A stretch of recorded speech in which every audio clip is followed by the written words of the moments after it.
Hello students. तो इस video में हम बात करने जा रहे हैं self inductance of long solenoid और ग्रुपिंग ऑफ कॉइल्स के बारे में। मतलब कि अगर हमें इंडक्टर्स दे रखे हैं, उनको अगर हम ग्रुप करना चाहें सीरीज और पैरेलल में, तो किस तरीके से उनका इक्विवेलेंट हम निकाल सकते हैं। तो पहला टॉपिक है हमारा self inductance of long solenoid. मतलब हमारे पास कोई सोलेनॉइड दे रखा है, उसका अगर हमें सेल्फ इंडक्टेंस निकालना है तो वो हम किस तरीके से निकाल सकते हैं। तो भाई हमने जो पढ़ा है उसमें पढ़ा है जो हमारा फाई है वो होता है इक्वल्स टू एल आई। ठीक है, इसका मतलब ये है फाई है तो फाई में जो हमारा आई आएगा और उसके साथ जो भी टर्म हमारी बचेगी वो सब हमारी एल में चली जाएगी। ठीक है, तो हम बात करते हैं अगर हम मैग्नेटिक फील्ड निकालें सोलेनॉइड के लिए तो होता है म्यू नॉट एन आई। ठीक है, और यहाँ पे जो एन होता है ये है number of turns per unit length. ठीक है, ये पर यूनिट लेंथ है, ये आपको याद रखना है। अब इसके बाद अगर हम करना चाहें तो हमारा हो गया मैग्नेटिक फील्ड। अब बात करते हैं फ्लक्स की। तो जो हमारा फ्लक्स होता है वो जाता है बी इंटू ए।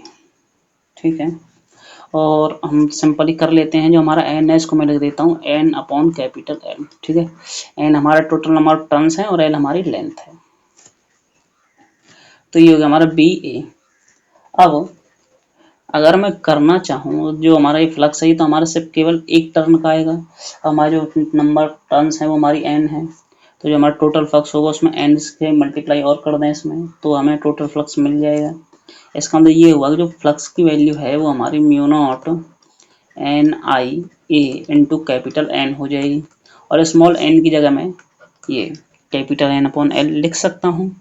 तो जो वैल्यू मुझे मिलेगी वो जाएगी mu naught N square I A upon L. और इसी को अगर मैं लिख दूँ कि mu naught A into N square divided by L और इंटू में आई। ठीक है, अगर मैं कंपेयर करूँ इस वाली इक्वेशन को और इस वाली इक्वेशन को, यहाँ से इन दोनों कंपेयर करूँ तो जो फाई है ये हमारा फाई है, आई है तो ये हमारा आई आ गया। यहाँ पे एल है तो एल के लिए क्या वैल्यू बची हुई हमारी mu naught A N square over L. तो इसका मतलब जो एल की वैल्यू है सेल्फ इंडक्टेंस वो हो जाएगा mu naught A N square divided by L. ये आ जाता है हमारा सेल्फ इंडक्टेंस अगर हमें लॉन्ग सोलेनॉइड के लिए निकालना है तो। अब इसके बाद जो आपको मतलब वैल्यू इसमें याद रखनी है वो ये है कि म्यू नॉट की वैल्यू तो आपको पता ही होगी कितनी आएगी, ये हो जाएगी 4 पाई इंटू 10⁻⁷। ठीक है, एल लेंथ होती है, ए एरिया हो गया, एन नंबर ऑफ टर्न्स हो गया। ठीक है, एन नंबर ऑफ टर्न्स है कैपिटल एन, और स्मॉल एन है वो number of turns per unit length है। ये भी आपको याद रखना है। इसके बाद हम बात करते हैं ग्रुपिंग ऑफ सेल्स के बारे में। कि अगर हम सेल्स को ग्रुप करना चाहें तो उन्हें किस तरीके से कर सकते हैं। यहाँ पे सॉरी सेल्स नहीं है, ये कॉइल्स है, तो इसको मैं मिटा देता हूँ एक बार। ये हो गया कॉइल्स। ठीक है, कॉइल का मतलब है इंडक्टर कॉइल है जो हमारे, उनको अगर हम ग्रुप करना चाहें तो किस तरीके से कर सकते हैं। तो पहला होता है हमारा सीरीज और दूसरा होता है हमारा पैरेलल। सेम कंडीशन रहेगी हमारी जो हमने पहले पढ़ी थी और कुछ भी उसमें चेंज होने वाला नहीं है। बात करते हैं हम सीरीज की। तो हमने इंडक्टर कॉइल बनाई, हमें इस तरीके से इंडक्टर कॉइल बनानी है जस्ट लाइक जैसे कि आप स्प्रिंग बनाते हैं। ठीक है, तो मान लेते हैं कि इसका इंडक्टेंस L1 है, इसका इंडक्टेंस L2 है। तो यहाँ पे अगर हमारा करंट I फ्लो कर रहा है तो जो ये वाला है इसके लिए वोल्टेज V1 मान लेते हैं, इसके लिए वोल्टेज V2 मान लेते हैं। ठीक है, तो अब हमें पता है ये इंडक्टर है तो इसमें तो वही V तो हम यूज नहीं करेंगे, E यूज करेंगे, E मतलब EMF, क्योंकि जो हमने पहले पढ़ा है। तो ये हो जाएगा E1 और ये हो जाएगा E2। तो इसका टोटल जो EMF हो जाएगा वो हो जाएगा E1 प्लस E2। और जब हम EMF निकालते हैं तो जो हमने इक्वेशन यूज की थी इससे पहले वाली लेक्चर वीडियो में, वहाँ पे आया था E बराबर minus L D i over d t. ठीक है, ये हमने यूज की थी। अब माइनस साइन का मतलब तो सिर्फ केवल डायरेक्शन से होता है, तो इसका मतलब माइनस साइन हटा दें तो हमें कोई फर्क नहीं पड़ने वाला है। तो अगर मैं इसको लिखना चाहूँ तो जो ई की वैल्यू है वो तो हो जाएगी मेरी एल। एल का मतलब जो हमारा इक्विवेलेंट निकल के आएगा दोनों की जगह। करंट टोटल में भाई हमारा सेम है तो d i over d t is equal to L one d i over d t plus L two d i over d t. ठीक है, ये हो जाएगा। अब यहाँ से अगर मैं D i over d T को अगर कैंसिल कर दूँ तो जो एल की वैल्यू है वो बची रह जाएगी L one plus L two. ठीक है, तो एक तरीके से अगर आप देखो तो जो हमारा रेजिस्टेंस आया था इक्विवेलेंट सीरीज में सेम वही है ये। ठीक है, तो ये हो गया हमारा सीरीज कॉम्बिनेशन के लिए। ठीक है, अब इसके बाद हम बात करते हैं नेक्स्ट पैरेलल के लिए। पैरेलल केस में, तो पैरेलल केस में हम मान लेते हैं सिंपली हम एक इंडक्टर कॉइल हमने यहाँ पे लगाई, एक इंडक्टर कॉइल हमने यहाँ पे लगाई और इसका ईएमएफ ई हो जाएगा, इसका ईएमएफ ई हो जाएगा। यहाँ से करंट हम आई मान लेते हैं, इसमें हमारा I2 चला गया है, इसमें I1 चला गया है, इसका इंडक्टेंस L1 मान लेते हैं, इसका इंडक्टेंस L2 मान लेते हैं। ठीक है, तो इसका मतलब ये हुआ कि जो हमारा टोटल I है वो हो जाएगा हमारा I1 प्लस I2। ये बात भी सही है। अगर मैं इसको डिफरेंशिएट कर दूं तो इसका मतलब d i over d t बराबर हो जाएगा d i O one plus में डी आई टू, इसका डिफरेंशिएशन भी हो जाएगा। ठीक है, इसे भी हम लिख सकते हैं। अब बात आती है कि D i over d T की वैल्यू कितनी आएगी। तो भाई हमें पता है कि ई की वैल्यू होती है हमारी L D i over d T. अगर यहाँ से हम D i over d T की वैल्यू अगर निकालें तो इसका सीधा सा मतलब हो जाएगा ई अपॉन एल। ठीक है, तो उसी को हम यहाँ पे यूज करते हैं, तो ये हो जाएगा ई अपॉन में एल। एल मतलब जो हमारा टोटल इक्विवेलेंट निकल के आएगा वो 1 के लिए निकालें तो ये हो जाएगा ई अपॉन में एल वन, क्योंकि उसका इंडक्टेंस एल वन है। 2 के लिए बात करें तो एल टू हो जाएगी। जब हम इसको सॉल्व करेंगे तो ऊपर से ई कैंसिल हो जाएगा, बचेगा हमारा 1 upon L is equal to 1 upon L one plus 1 upon L two. ठीक है, तो 1 अपॉन एल टू ये हमारी वैल्यू बची रह जाएगी। तो एक तरीके से जो हमने पैरेलल में रेजिस्टेंस के लिए जो इक्विवेलेंट रेजिस्टेंस निकाला था सेम वैसे ही हमारा इंडक्टर कॉइल के लिए निकल के आया है। ठीक है, बहुत ही सिंपल है, बहुत ही ईजी है।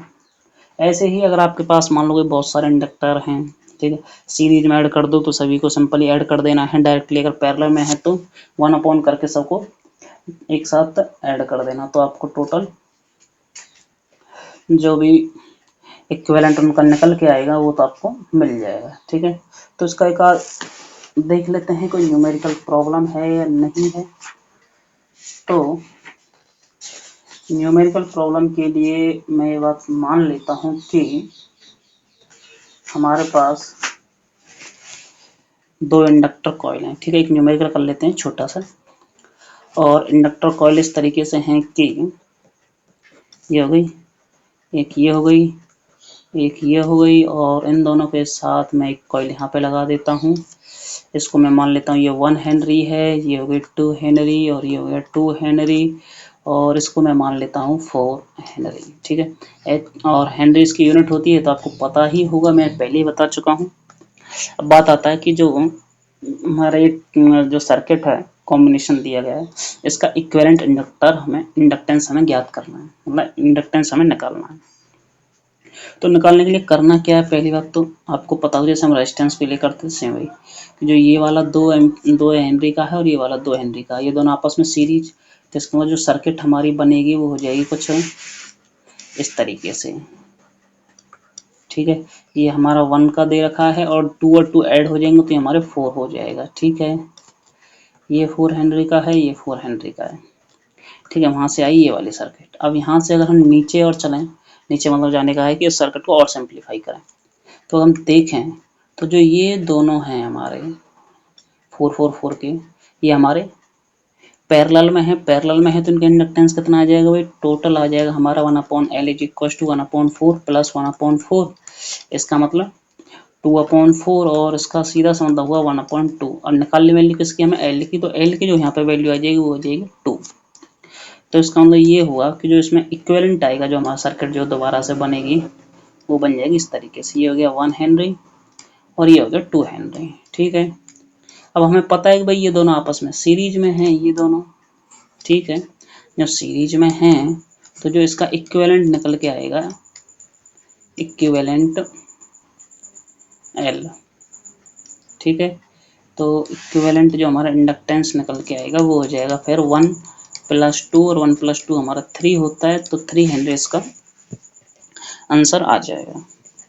बाकी कोई मतलब ऐसे क्वेश्चंस तो आते नहीं हैं जो आपको मतलब पेपर में वो पूछेगा, तो सिंपली वो आपको दे देगा कि सोलेनॉइड दिया गया है, उसके बाद जो इंडक्टेंस है वो निकालो, या फिर मैग्नेटिक फील्ड बता दी, करंट बता दी, नंबर ऑफ टर्न्स बता दी, फिर पूछेगा कि सोलेनॉइड का सेल्फ इंडक्टेंस निकालना है, या फिर कुछ मतलब अलग तरीके से, सिंपल ऐसे नहीं आएगा।